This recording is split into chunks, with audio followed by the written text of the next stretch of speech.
So I've been playing Martha, My Dear by the Beatles, and I've come up with two versions of the fingering. The reason I did this is because the first version that I play, I had a really hard time actually getting the feel of the song. So, by coming up with an alternative fingering, that to me seems a bit closer to what somebody would do if they were not trained in piano, like he was not, and he was self-taught. It actually improved the feel of the piece dramatically. So let's try version 1 and see how it sounds. See if I can reach around this thing here. Cool.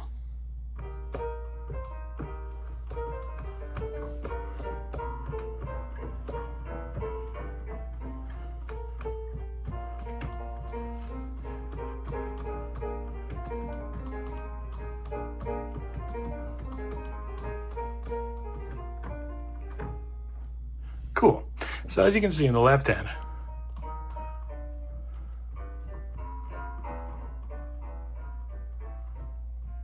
it's taking care of all of its octaves for itself. In the second version, if you were looking closely, you may have noticed that I was actually playing this part of the octave in the right hand instead of doing this. I was doing this. If I can get the notes right. So let me show you one more time how I did it the second time around. And I'll tell you afterwards why it improved the feel.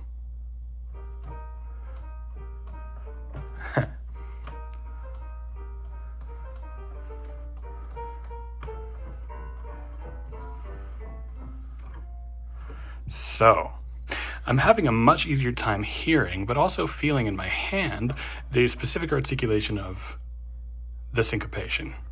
So instead of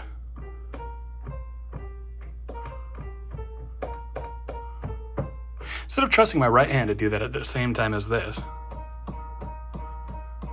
I'm just kind of putting it all together.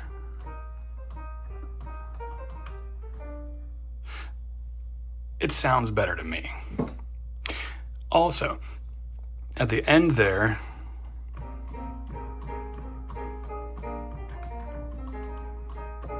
watch my thumb. It's moving from D to C. Now the second time around, here's what I did. I actually made my pinky do the movement from the A flat to the G. I need my fingers back, but you see the point. Why? Well, because it's a lot smoother.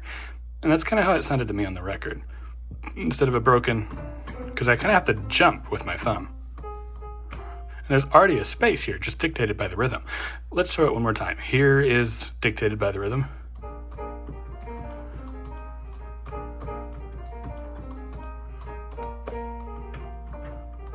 You get the point. So I've been messing around with fingering on the piano for the sole purpose of expression.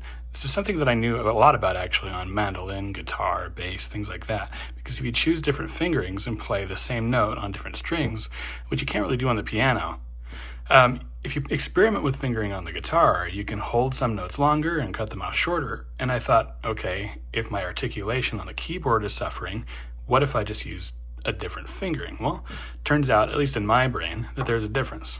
So let's see if you can hear it. I'll do this one more time.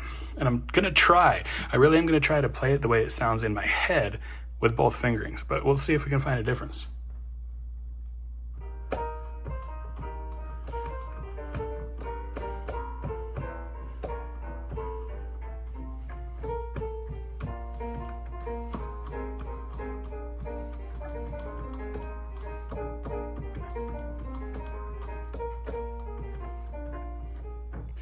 Version 2.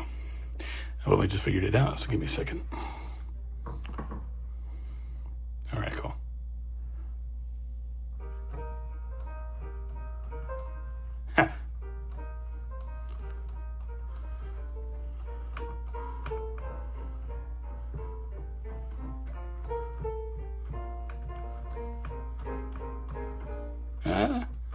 Let's see.